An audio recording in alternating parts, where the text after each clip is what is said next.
My name is Ethan Hayes, and I'm your garden variety trust fund kid. I say garden variety because in most stories, guys like me are either a stepping stone for the hero or the red shirt who gets killed off in the first act. But it seems like there's a glitch in my script. I, Ethan Hayes, have no intention of being cannon fodder. I just want to quietly build my empire and marry the woman on top of it all, the Ice Queen CEO of the Sullivan Corporation, Claire Sullivan. The problem is, she already has a fiancé. The first time I heard the news was from Claire's mother. From Helen, a woman who looks at me with more affection than she probably ever gave her own son. I was holding a glass of 82 Lafite, and I nearly performed a spit take worthy of a Gilded Age aristocrat. I'm sorry, what was that, Helen? I cleaned out my ear, wondering if I'd watched too many corporate thrillers and was starting to hallucinate. Claire has a fiancé. Ugh, don't get me started. The mere mention of it twisted Helen's impeccably maintained face into a mask of disgust.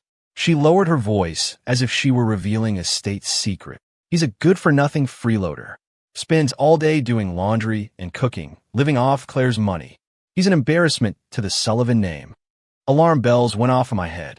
Wait a second, this setup. Why does it sound so familiar? A useless husband who lives with the in-laws, despised by his mother-in-law, completely dependent on his powerful wife. In that moment, a lightning bolt of realization struck me. An undeniable thought clawed its way into my consciousness. Did I just stumble into one of those trashy secret billionaire web novels, cast as the villainous rich rival who exists only to be humiliated? No.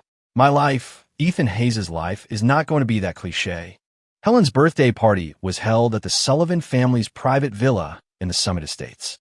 I pulled my Aston Martin DB11 up to the valet and handed him the keys. In my hand, I carried a polished rosewood box. Tonight, I wasn't just here to wish Helen a happy birthday. I was on a reconnaissance mission. I had to see for myself what kind of man this legendary freeloader really was. The second I stepped through the door, the reception was a study in contrasts. Ethan, you're here. Come in, come in. Helen's face lit up like a Christmas tree. She grabbed my hand and pulled me inside with an enthusiasm that suggested I was the real son-in-law. In the living room, Claire's father, Robert Sullivan, gave me a nod of approval. Ethan, that green energy project you're spearheading on the South Waterfront is brilliant work. The kid's got a bright future. But amidst all this warmth, I felt a single ice-cold gaze. I followed it to the landing of the grand spiral staircase, where Claire Sullivan stood watching. She wore a silver, haute couture evening gown. Her long hair cascaded down her back. Her makeup was flawless, and she radiated an aura as cool and distant as the moon. She gave me a slight nod, her eyes betraying no emotion. I sighed internally. That's the woman I've set my sights on. Always a challenge. And then I saw him. Standing behind her, half hidden in the shadows of the staircase, was a man. He was wearing a cheap, ill-fitting suit. His hair was a mess, and his eyes darted around nervously as he shoved his hands in his pockets. He exuded an air of inadequacy that was completely out of place in the opulent villa. His gaze, when it met mine, was filled with undisguised hostility and jealousy. No need to guess. This had to be the legendary fiancé, Kyle Miller. Helen ignored him completely, leading me to a seat at the main table and enthusiastically introducing me to the other guests. This is Director Williams' son from the city council, and that's Mr. Lee, the CEO of the tech firm next door. I navigated the pleasantries with ease, my eyes occasionally flicking back to Kyle in his corner. He was a complete outsider, ignored by everyone. Even Claire seemed a little embarrassed. She frowned, murmured something to him, and he reluctantly shuffled over to a small, isolated table. I had to smile. It seemed life as the kept man wasn't all it was cracked up to be. After a few drinks, it was time for presents. The guests offered the usual luxury bags, expensive liquors, and cigars. Helen accepted them with a smile, but her eyes showed a hint of boredom. Then it was my turn. I presented the rosewood box with both hands. Helen, I wish you a very happy birthday. I stumbled upon this little trinket and thought of you. She opened it with a smile. Inside, nestled on a bed of velvet, lay a jade-green emerald bracelet. The stones were a deep, vibrant green, so clear they seemed to glow from within. Good Lord, are those Colombian emeralds? An older man who knew his jewelry gasped from across the table. The clarity, the color, that has to be worth 7 figures, easily. Helen's jaw dropped. She carefully slipped it onto her wrist, the emeralds flashing under the chandeliers. She was breathless. Ethan, you shouldn't have. This is far too much. I just smiled. If you like it, Helen, it's worth every penny. Claire's gaze lingered on the bracelet, a flicker of surprise in her cool eyes. She glanced at me, and for a fleeting moment, the ice seemed to thaw. Just then, a discordant voice cut through the admiring murmurs. Mere trinkets, baubles bought with dirty money, hardly comparable to the gift I prepared for my mother-in-law. All eyes turned to Kyle, who had somehow materialized from his corner. He held a smug, self-satisfied expression, as if he were the only enlightened person in a room of fools. He was holding a box, too, but his was a battered cardboard thing that looked like it had been fished out of a recycling bin. Helen's face immediately soured. What junk could you possibly have, you freeloader? Don't embarrass us any further. Kyle paid her no mind. He slowly opened the box to reveal an eagle? A crudely carved eagle, made of a milky, greenish-white stone, perched on a lump of unidentifiable rock. The room fell silent. Then, a stifled snort, followed by a wave of suppressed laughter. An eagle? Is he trying to wish her a patriotic birthday? I'm dying. You can find stuff like that in any souvenir shop on the interstate for $20. Helen was trembling with rage, pointing a shaky finger at Kyle. You waste of space. Are you doing this just to humiliate me? Get out. Get out of my house now. Claire's face was ashen. She rushed to Kyle's side, hissing, Kyle, what in God's name are you doing? But Kyle seemed oblivious to the mockery. He straightened his back, surveying the crowd with an air of pity before his eyes landed on me. Fools. You're all fools. A smirk played on his lips, his voice barely a whisper, but carrying across the silent room. Do you have any idea what this is? This isn't just some carving. This is a lost work, carved from the same block of Georgia marble as Daniel Chester French's early prototypes for the Lincoln Memorial. It's called Freedom's Spirit. Its historical value is immeasurable. He paused, his condescending gaze intensifying. Ethan, was it? Your bracelet, while made of expensive rocks, is nothing but a worthless pebble compared to this national treasure. The room buzzed with disbelief. Even I was momentarily stunned. Was this guy for real?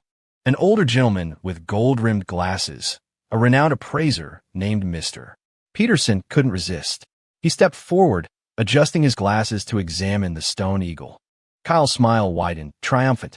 He could already picture their shocked and awestruck faces. He sneered internally. Ha, Ethan Hayes, a pathetic little rich boy. Try to show off in front of me? I am the Crimson King, leader of the Shadow Syndicate, with wealth beyond nations. I acquired freedom's spirit from a down-on-his-luck European aristocrat. How could these common mortals possibly recognize its worth? Today, I will open their eyes, and I will show Claire who the true alpha is. After a few moments, Mr. Peterson frowned and shook his head. He looked at Kyle as if he were a particularly dense student. Son, where did you buy this thing? A highway rest stop. Kyle's smile froze. Mr. Peterson, what do you mean? Look again. The craftsmanship, the patina. There's no need, Mr. Peterson cut him off, his tone final. This is a modern reproduction. The material is cheap soapstone carved by machine. They've soaked it in coffee and motor oil to try and age it. He paused. Forget national treasure. It's not even an antique. It's worth maybe $50. On a good day, someone couldn't hold it in any longer. The dam broke, and the entire hall filled with roaring laughter. A $50 national treasure. That's the best one I've heard all year. Kyle's face turned a deep, blotchy red. He stared in disbelief at the soapstone eagle, then at the confident appraiser, his lips trembling, unable to form a word. He couldn't comprehend how the priceless artifact his trusted subordinate had spent a fortune to acquire overseas was suddenly a piece of roadside junk. Helen looked like she was about to have an aneurysm. Get out, she shrieked, pointing at him. Get out of my sight right now. The Sullivan family does not have a son-in-law like you. The last bit of color drained from Claire's face. She stared at the man who had brought such utter humiliation upon them. Her eyes filled with disappointment, anger, and a profound, soul-crushing weariness. And the man who called himself a king, standing amidst the gales of laughter, looked as pathetic as a stray dog. I saw his fists clench at his sides, his fingernails digging into his palms, his jaw so tight I could hear his teeth grinding. His eyes, full of venom, locked onto me. The corner of his mouth twitched, then pulled back into that now classic, lopsided sneer. Oh, there it is. The crooked smile. Looks like I've officially made an enemy. After the birthday party fiasco, Kyle's status in the Sullivan household plummeted. He became practically invisible. Helen and Robert wouldn't even look at him. If it weren't for some old family promise made a generation ago, they would have kicked him to the curb long ago. I, on the other hand, became a regular at the Sullivan villa. Helen invited me for dinner every other day, and Robert often called to pick my brain about market trends. Naturally, I saw Claire more often. While she still maintained a polite, professional distance, the wall of ice around her had started to melt. We would occasionally talk about work, about our visions for the future. I discovered she wasn't just a beautiful face. She was a brilliant businesswoman with incredible foresight. I found myself admiring her even more. And as our connection grew, someone's jealousy reached a boiling point. The look in Kyle's eyes grew more venomous by the day. Whenever I was at the house, he'd lurk in the corners like a defeated rooster, glaring at me. His stare screamed, "Just you wait. I will have my revenge," or "My name isn't the Crimson King." I treated him like he wasn't there. What could a so-called king, who couldn't even spot a $50 fake, possibly do? It didn't take long for the next opportunity to present itself. The Sullivan Corporation was bidding on a major redevelopment project on the west side of the city. Their biggest competitor was the powerful Sterling Group.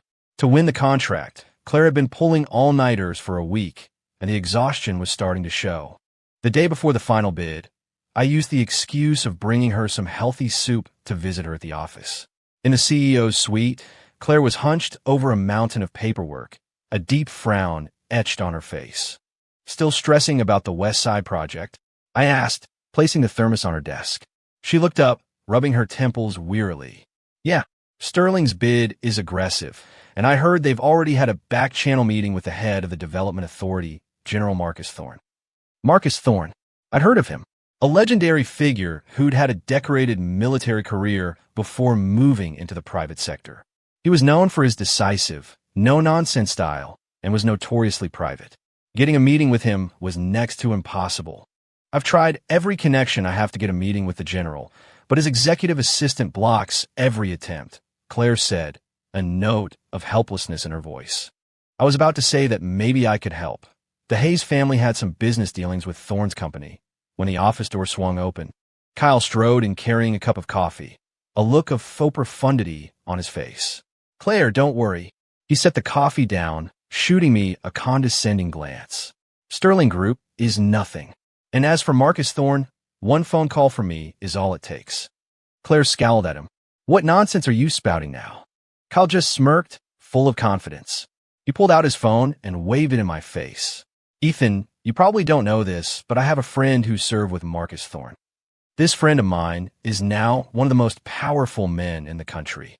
They call him the Ghost of the North. All I have to do is make one call, and not just one Marcus Thorne, but 10 Marcus Thornes would have to give my friend some face." The Ghost of the North? I almost choked. What was this, a Tom Clancy knockoff? Has this guy read so many spy novels he actually thinks he's the main character? Claire clearly didn't believe him either, her face a mask of annoyance. "Kyle, can you please stop? This is a professional environment." "Stop." Kyle's pride seemed wounded. He scoffed. "Claire, you underestimate me. Today, I'll show you what real power looks like." With that, he dialed a number and, for my benefit, put the call on speaker. After a few rings, a deep, commanding voice answered. "Hello." Kyle cleared his throat and adopted the tone of a superior officer. "Ghost, it's me." There was a 2-second pause on the other end. Then, in a slightly confused tone, the voice asked, "Who?" The confident look on Kyle's face evaporated. He quickly added, "It's me, King. You don't remember? 3 years ago, in the Arctic Circle, we fought side by side." Oh. The Ghost of the North on the other end seemed to finally remember, though his tone was still flat. "Right, Kyle Miller. Didn't you go home to get married? What can I do for you?" This wasn't exactly the deferential, "Your Majesty," I was expecting. Kyle's face flushed, but he pressed on. "It's like this. My wife's company wants to work with Marcus Thorne's group. I need you to give him a call and tell him to award the West Side project to her." He said it so casually, as if he were ordering a pizza. I saw Claire's eye twitch. She looked like she wanted the floor to swallow her whole. The ghost on the other end of the line went silent again. This time, the silence stretched on, long enough for beads of sweat to form on Kyle's forehead. "Kyle," the ghost finally said, his voice taking on a strange edge. "Do you have some kind of misunderstanding about our relationship?" "What? What misunderstanding?" "Back in the Arctic, you were the guy in the mess hall who fed the sled dogs, right? I think I stopped by once and said you were doing a good job. Are we close?" I couldn't help it. I sprayed a mouthful of water across the desk. "The dog feeder? In a mess hall? And he's buddies with the ghost?" Claire's face was a picture of shock. Then, a mortified blush spread across her icy features. Kyle's face had cycled through every color of the rainbow. He looked like he'd been struck by lightning, standing there frozen, phone in hand, his mouth hanging open wide enough to catch flies. "And another thing," the ghost's voice turned hard. "General Marcus Thorne was my commanding officer. He is a man I respect more than anyone on this planet. Who the hell do you think you are, ordering him around? Kyle, I'm warning you. Don't ever call me again, and don't you dare use my name. You're an embarrassment." Click. The line went dead. The office was deathly silent. Kyle was still holding the phone to his ear, a statue of pure humiliation. I fought back a grin, walked over, and patted him on the shoulder. "Hey man, there's no shame in it," I said earnestly. "Every job has its purpose. Feeding dogs is important work." "You." Kyle snapped back to reality, his eyes blazing with a murderous rage. Claire finally recovered from her shock. She took a deep breath, not even bothering to look at Kyle again, and turned to me. "Ethan, I'm so sorry you had to witness that." "Don't worry about it," I said, handing her a tissue. "Everyone has. Unique friends." She took the tissue, dabbed her lips, and made a decision. She picked up her desk phone, her voice once again cool and resolute. "Sarah, please inform the team that we are pulling our bid for the West Side project." It clearly pained her to say it, but she had no other choice. Relying on Kyle would bankrupt the company. "Wait." I put my hand on hers to stop her. Her hand was cold and trembled slightly at my touch. I looked her in the eyes and said seriously, "Don't pull the bid. Leave Marcus Thorne to me. We're going to that meeting tomorrow as planned." Claire stared at me, her eyes filled with confusion and doubt. I didn't explain further, just gave her a reassuring smile and left the office. As I walked past the petrified dog feeder, I could hear him grinding his teeth and muttering under his breath. "Unforgivable. I will have my revenge." And his lip, once again, began to twitch and curl uncontrollably. Geez, he was going to pull a muscle. The next day, at the bidding presentation, Claire was there, but her expression was tense. The representatives from Sterling Group, on the other hand, looked like they'd already won, smirking at us from across the room. Kyle came too. He was wearing sunglasses indoors, sitting in a back corner, radiating a stay-away-from-me vibe. I figured he was here to watch me fail. The bidding began.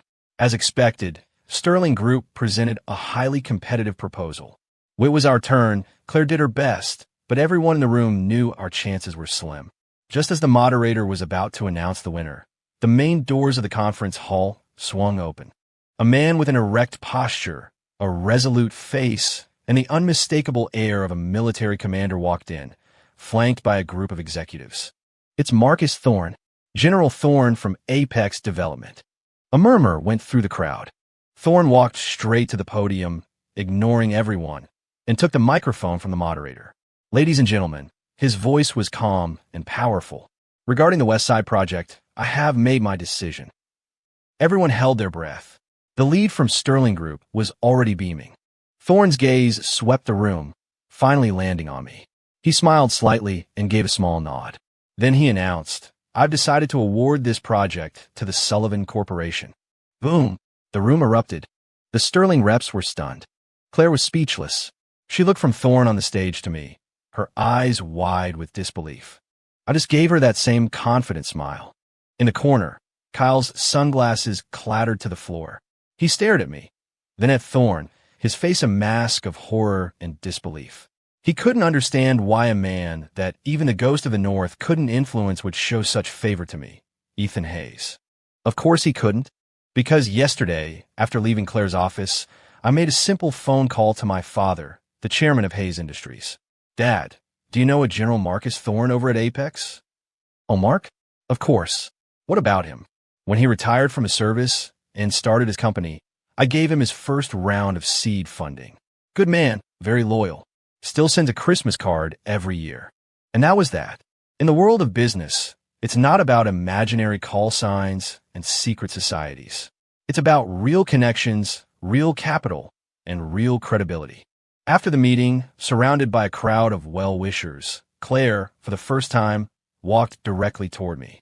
Her face was relaxed, relieved, and full of genuine gratitude. Her eyes, usually so cool, seemed to sparkle. Ethan, thank you, she said, her voice sincere. It was nothing. I looked at her beautiful face, so close to mine, and caught the faint, pleasant scent of her perfume. On impulse, I reached up and gently tucked a stray strand of hair behind her ear. My fingertips brushed against the soft skin of her earlobe. Her body tensed for a second, and a lovely blush crept up her cheeks. She didn't pull away. She just bit her lower lip gently and looked down. This entire exchange did not go unnoticed by Kyle, who was watching from a distance. His pupils contracted as if he'd been physically struck. The toxic flames of humiliation and jealousy burned wildly within him. You too. He pointed a trembling finger at us, his facial muscles beginning their signature dance once more. This time, the sneer was more pronounced, more committed than ever before. The victory with the West Side Project sent the Sullivan Corporation's stock soaring, and it propelled my relationship with Claire to a new level. We started acting like friends, like partners. The walls came down. She even started to smile at me, a genuine, heartfelt smile. That smile was like watching a glacier melt in the spring sun. It made my heart skip a beat every single time. As for Kyle, he was completely ostracized by the Sullivan family. I heard he locked himself in his room for days. When he finally emerged, he was sullen and gloomy, looking at everyone like they owed him $1 million. He stopped confronting me directly, opting for more subtle methods, like sprinkling salt on the flowers I sent Claire or mixing sand into the health supplements I bought for Helen. The tactics were childish, but incredibly annoying. I didn't let it get to me. Arguing with a wannabe king whose grasp on reality was tenuous at best was beneath me. And soon enough, another opportunity for him to humiliate himself fell right into my lap. The city was hosting a high society charity gala, and both Claire and I were invited. An event like that required a date. Claire asked me to be her +1. As for Kyle, he hadn't even seen what the invitation looked like. That evening, I was dressed in a Taylor Tom Ford suit when I drove to pick up Claire. She emerged in a black fishtail gown that perfectly accentuated her figure, a diamond necklace glittering at her throat. She was breathtaking. When she saw me, she naturally took my arm. I could feel her tense up for a moment, but she didn't pull away. We had never been this close. Just as we were about to get into the car, our unwanted guest appeared. Kyle, wearing a wrinkled bomber jacket, stood in front of my car, blocking the way. Claire, you're going with him? He glared at our interlinked arms, his eyes practically shooting flames. Claire's brow furrowed, her voice turning cold. Kyle, this has nothing to do with you. How can it have nothing to do with me? I'm your fiancé. Kyle's voice rose with agitation. A fiancé who brings me nothing but shame? Claire retorted sharply. The comeback left Kyle speechless, his face turning pale. He took a deep breath, visibly trying to control his temper. He knew force wouldn't work. He had to prove he was better than me in another way. His gaze shifted to me, and he suddenly sneered. Ethan, you think wearing designer clothes and driving fancy cars makes you worthy of Claire? You're just a businessman who reeks of money. I, on the other hand, am different. Oh, how so? I asked, intrigued. Do you appreciate art? Do you understand true culture? Kyle lifted his chin, radiating a sense of intellectual superiority. Tonight's main auction item at the gala is a masterpiece by the contemporary calligraphy master, Mr. William Vance. His final work, Whispers of the Ocean. A person like you probably doesn't even know who William Vance is, do you? William Vance? Of course I knew him. The old man was one of my grandfather's closest friends. I used to play chess with him all the time. But I didn't say that. I just played along and shook my head. Can't say that I do. The smugness on Kyle's face intensified. If I knew it. Let me educate you. Mister, Vance and I are dear friends, despite our age difference. His calligraphy is a modern interpretation of the classics, each stroke like a dragon in flight, commanding the heavens. I was once fortunate enough to receive his personal instruction, so I have some skill in the art myself. As he spoke, he pulled out a scroll from behind his back. Today, I will show you what real art is. I will let Claire see that richness of the spirit is far nobler than a vulgar display of wealth. And with that, right there in front of my car, he unrolled the scroll on the hood, took out a brush and ink he'd apparently brought with him, and began to paint. I was speechless. Claire was speechless. The sheer audacity of the move was something to behold. Kyle took a deep breath, struck what he must have thought was a dashing pose, and began to flourish the brush across the paper, muttering to himself. Power in the wrist, spirit in the stroke. A few moments later, he was done. He proudly held up his creation for us to see. On it were 4 large words. My wife loves me. The characters, how to describe them? They were a chaotic, crooked mess. Ink was splattered everywhere. It looked less like calligraphy and more like a Rorschach test gone wrong. Before I could comment, Claire had seen enough. Kyle, have you lost your mind? Her voice was laced with disappointment and disgust. I don't want to see you again. Please, just go. Claire, Kyle was stunned that his proudest skill was met with such disdain. He grew frantic. You don't understand. This is art. It's expressive. If you don't believe me, let's go to the gala and let everyone there be the judge. My work is just as good as Vance's. He actually rolled up his masterpiece and stormed off toward the event venue. I watched his confident retreat, then shrugged at Claire. Looks like we're in for a show tonight. Claire closed her eyes wearily. When she opened them again, her expression was resolute. Ethan, let's go. As of today, I want nothing more to do with him. When we arrived at the gala, it didn't take long for a commotion to start. Kyle had somehow managed to get inside and was now standing on the stage, holding up his My Wife Loves Me scroll and lecturing the confused audience on his artistic philosophy. The crowd below looked at him like he was a circus act, whispering amongst themselves. Who is this guy? Did he escape from a mental hospital, comparing himself to William Vance? He's not worthy to clean the man's brushes. The event's host, who was also one of Vance's protégés, was red-faced with anger and was already signaling for security to remove him. Stop! Kyle yelled, his eyes sweeping across the room. You commoners simply lack the capacity for appreciation. If you have the guts, bring out Vance's Whispers of the Ocean. I will challenge him on the spot. The host laughed in his face. You think you're worthy. Just then, an old but resonant voice came from the entrance. Let him. The crowd turned to see an elderly man with a full head of white hair, a distinguished and almost ethereal presence, walking in slowly, leaning on my arm. Mr. William Vance. The host gasped and rushed over to greet him. The entire ballroom rose to their feet in respect for the titan of the art world. Kyle was stunned. He never expected to see William Vance himself. But his shock quickly turned into ecstatic joy. Perfect. This was the perfect opportunity to prove himself. He would win over the master with his own calligraphy. In front of everyone, he screamed internally. Do you see, Claire? This is my true power. A simpleton like Ethan could never understand this world. Once I dazzle everyone with my talent, you'll know who your true soulmate is. Mr. Vance, with my help, walked onto the stage. He glanced at Kyle's scroll, and a pained expression flashed in his wise old eyes. Then he turned to Kyle and spoke slowly. Young man, are you certain you want to compare this piece with my Whispers of the Ocean? Of course. Kyle puffed out his chest, his confidence at an all-time high. Very well, Mr. Vance nodded, then looked at me. Ethan, my boy, please unroll my painting. I did as he asked, slowly unfurling Whispers of the Ocean on a long table. In an instant, a powerful, majestic aura filled the space. The brushstrokes on the paper were alive, at times crashing like waves against a cliff, at others flowing like a gentle stream into the sea. The power and poetry contained within the characters were so profound you could almost hear the ocean's roar. Side by side, the comparison was brutal. Kyle's My Wife Loves Me looked like a child's doodle next to a masterpiece. Kyle's face went white as a sheet. His lips trembled as he stared at the scroll, unable to believe his eyes. His pride and joy, his ultimate skill, had been utterly obliterated.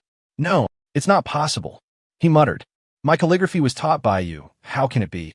Hearing this, Mr. Vance frowned. "When did I ever teach you?" 3 years ago, on Blue Mountain. You said I had natural talent, that I was destined for calligraphy." Mr. Vance thought for a moment, then it dawned on him. "Oh, I remember. There was a young man grinding my ink for me. He stood there for so long, I made a polite comment. That was you."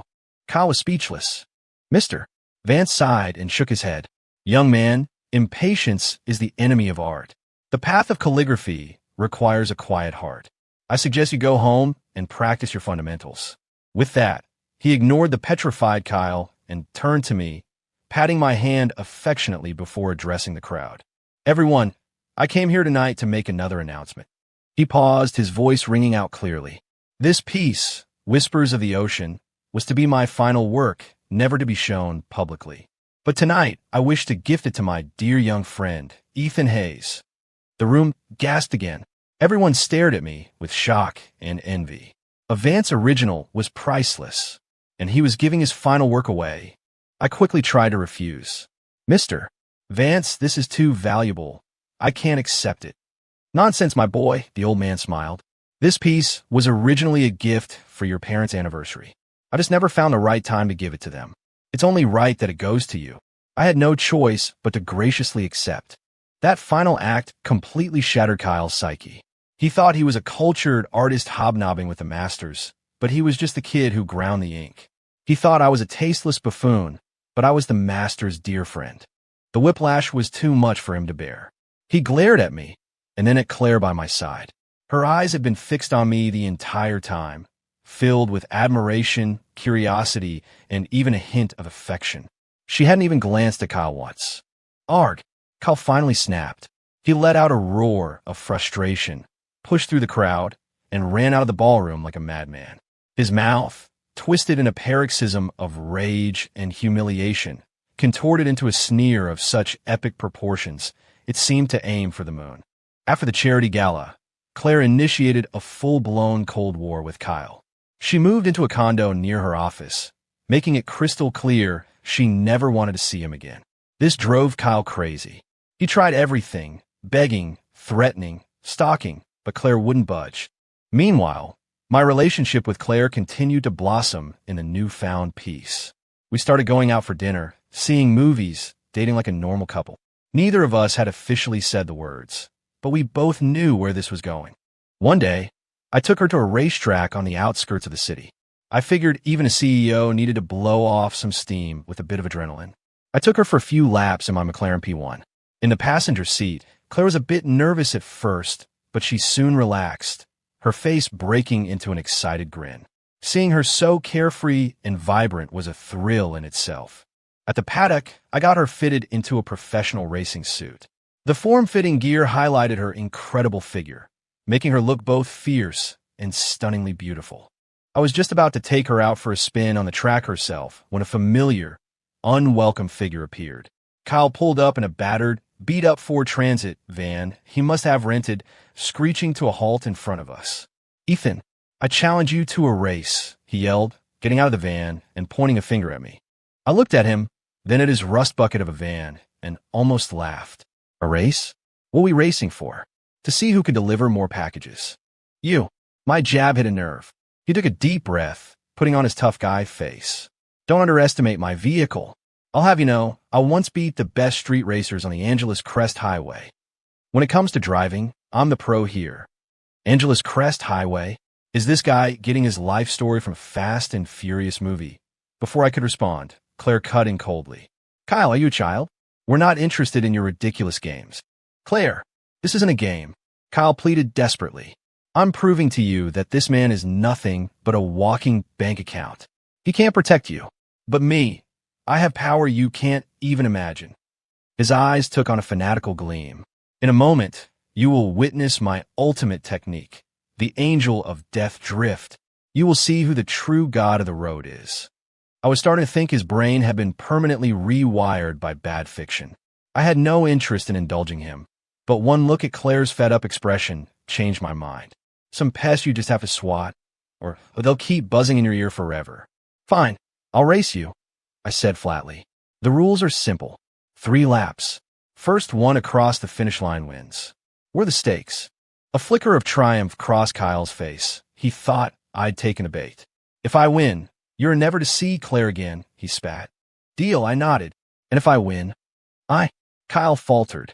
It was clear he hadn't even considered the possibility of losing. I filled in the blank for him. If you lose, you agree to annul the engagement with Claire, and you disappear from our lives. Permanently. Done. You have my word. Kyle agreed without hesitation. In his mind, with his Crimson King reflexes and his self-taught ultimate technique, beating a spoiled rich kid would be child's play. Claire tugged at my sleeve, worried. Ethan, don't. This is dangerous. I patted her hand reassuringly. Don't worry.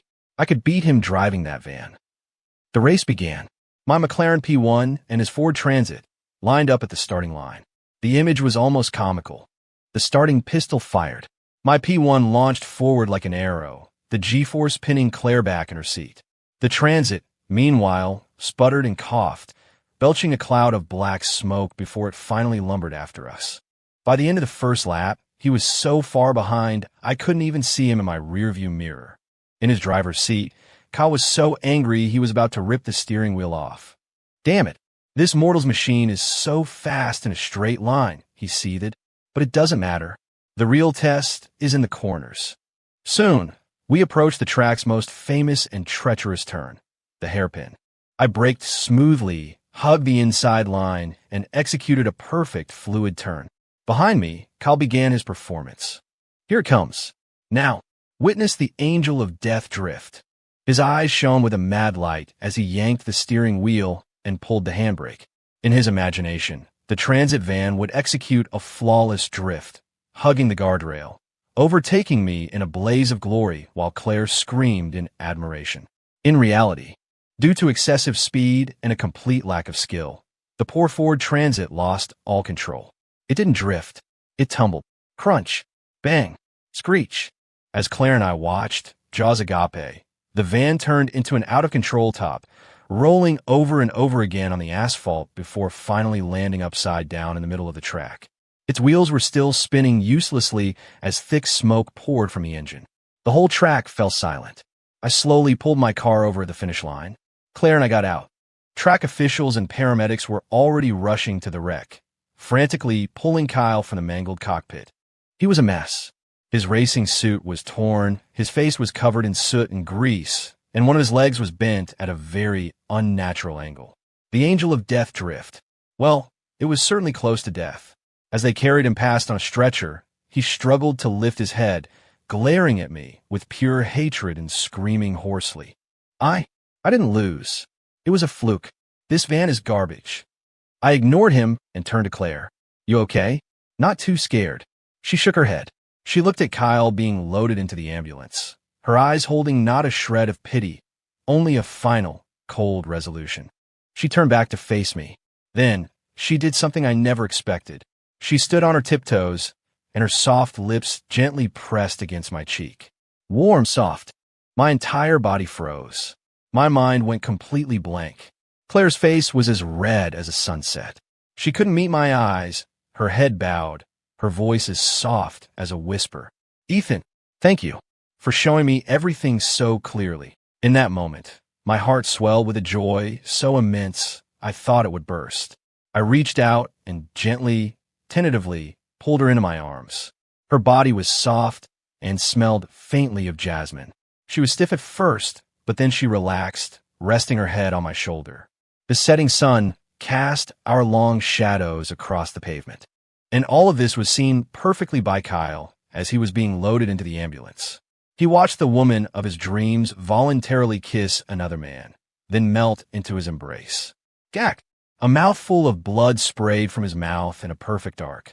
His eyes rolled back in his head, and, under the extreme duress, he passed out.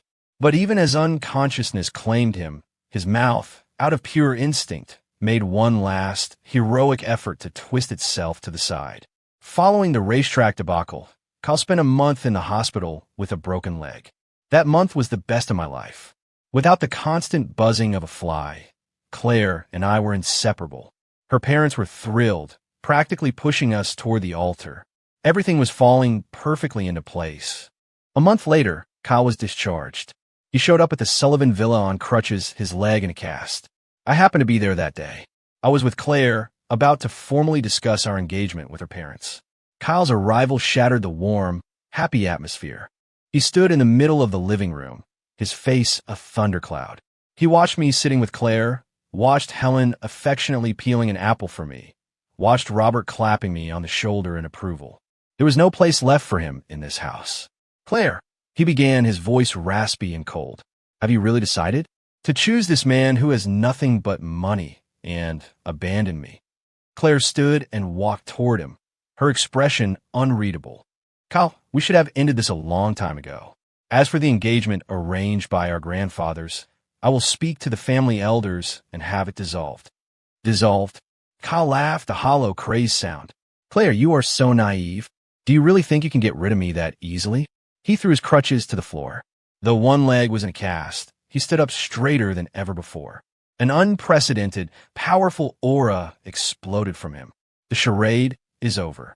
He looked at us all, his eyes full of contempt, as if we were ants. I, Kyle Miller, am not the failure you see before you. I am the leader of the world's most powerful underground organization, the Shadow Syndicate. My code name is the Crimson King. My wealth is immeasurable, my power absolute. The only reason I have endured this humiliation, willingly playing the part of a freeloader in this house, is because I love you, Claire. He stared at her with passionate intensity. I just wanted to experience a normal life, a normal love. But you people, you pushed me again and again. Especially you, Ethan.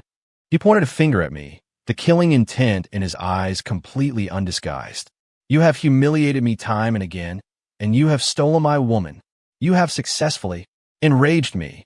The air in the room seemed to freeze. Helen and Robert were stunned into silence by his sudden transformation.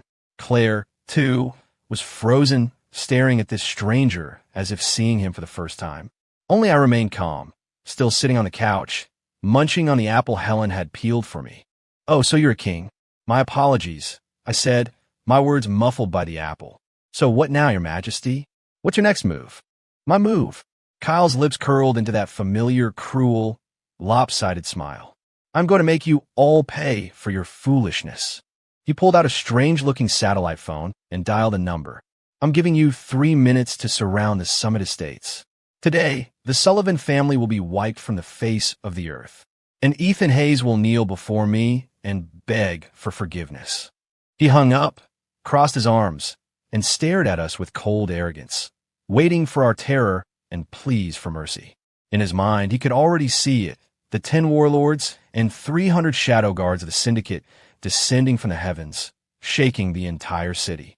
The Sullivans soiling themselves as they beg for their lives. Ethan, that arrogant rich boy, wetting his pants in the face of his overwhelming power. And Claire, after witnessing his true strength, would be filled with regret, weeping and begging him to take her back. At this thought, the curve of his smile deepened. Claire's face had indeed gone pale. She didn't believe in any shadow syndicate, but Kyle's manic energy was genuinely frightening. She instinctively moved closer to me. I patted her hand to reassure her. Then, right in front of Kyle, I took out my own phone. Kyle scoffed. What? Calling for backup? It's too late. No one in this city can save you now. The power of my syndicate is beyond your wildest imagination. Is that so? I smiled, my fingers quickly tapping 3 digits on the screen. Hello, 911. I said into the phone, my voice perfectly calm. I'd like to report a crime. Kyle's laughter died in his throat. He looked at me like I was an idiot. 911? You're calling the cops. To him, this was the most absurd thing in the world. He was the great Crimson King. What were mere police against his elite forces? I ignored him and continued. Yes, the address is the Summit Estates, Villa A. There's a man here impersonating a member of a foreign criminal organization, making terroristic threats and threatening to murder an entire family. Oh, and he's also summoned a large group of armed individuals who are converging on this location. They may be armed and pose a serious risk of a violent attack. Please send help quickly. Yes, so what would be great. The more the better. I hung up and looked at Kyle, a pleasant smile on my face. Kyle stared at me, dumbfounded, for a full 10 seconds.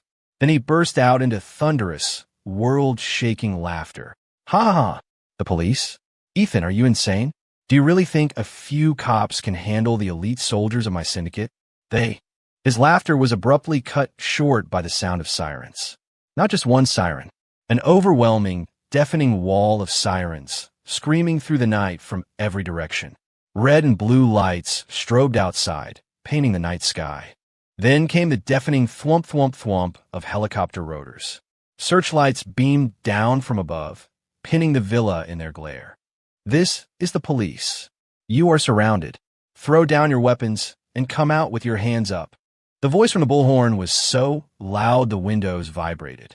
The smile on Kyle's face was frozen solid. His signature crooked sneer was stuck at a comical angle, paralyzed by shock. What? What is happening? He muttered to himself. How did the police get here so fast? And with such a massive response?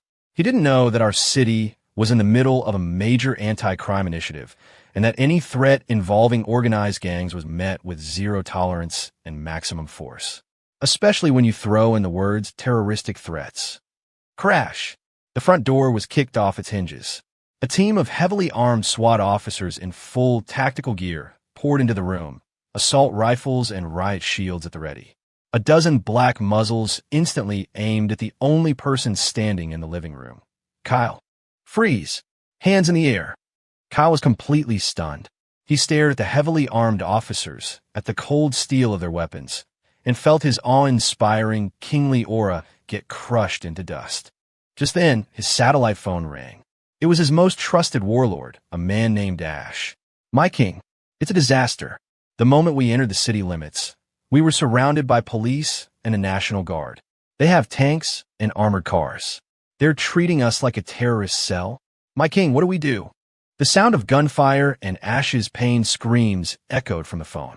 Kyle's hand, holding the phone, trembled like he had Parkinson's. He couldn't understand. This wasn't how the story was supposed to go. He was supposed to unleash his power and bring the world to its knees. How did it turn into a house call from the SWAT team? A SWAT captain stepped forward, looked at the man with one leg in a cast, a dumbfounded, crooked smile on his face, and frowned. You're the one who threatened to murder a family? Kyle instinctively tried to puff out his chest. I'm the CRI. Cuff him. Take him away. The captain cut him off. Two officers moved in, and with a sharp click, a pair of cold steel handcuffs snapped around the wrists of the almighty Crimson King. Wait, it's a misunderstanding. It was a joke. We were role-playing. Kyle finally snapped out of his stupor as they dragged him away, struggling and trying to explain. But it was too late. He and his elite syndicate soldiers, who were all apprehended before they even got a chance to look cool, were shoved into police vans. I heard later that, thanks to charges including conspiracy to commit terrorism, illegal assembly, and making criminal threats, our Crimson King would be getting a long, long time to experience the life of a very normal person in a federal prison. The living room was quiet again. Helen and Robert stared at the mess and the broken door, completely speechless. Claire walked over to me. She looked at me, her beautiful eyes sparkling with a strange light. Suddenly, she burst out laughing. Ethan, she said, laughing so hard she was almost in tears. I never realized you were so wicked. I shrugged, feigning innocence. I'm just a law-abiding citizen. She was still laughing as she threw her arms around me and pulled me into a hug. This time, she held on tighter than ever before. The story of Kyle Miller became something of a legend in our social circle, a cautionary tale told with much amusement. The Sullivan family, with a blessing of their elders, formally annulled the engagement between Claire and Kyle. And I, Ethan Hayes, finally won the hand of the woman I loved. Our wedding was a grand, spectacular affair. Claire, in her white wedding gown, shone brighter than any star in the sky. Afterward, we settled into a blissful life together. She continued to be the Ice Queen CEO, but her heart had melted for me alone. I continued to grow my business, taking the Hayes family enterprise to new heights. Once in a while, we would talk about Kyle. Do you think he regrets it? In there, Claire asked one night, curled up against me. I thought for a moment, maybe he's probably still wondering why his script had such a terrible ending.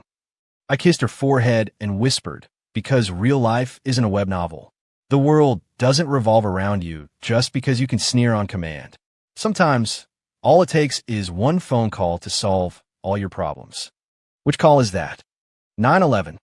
We looked at each other and smiled, holding each other tight. Outside the window, the moon was bright, the world was quiet, and our life was peaceful. This was my story. This was my happiness. And it was real.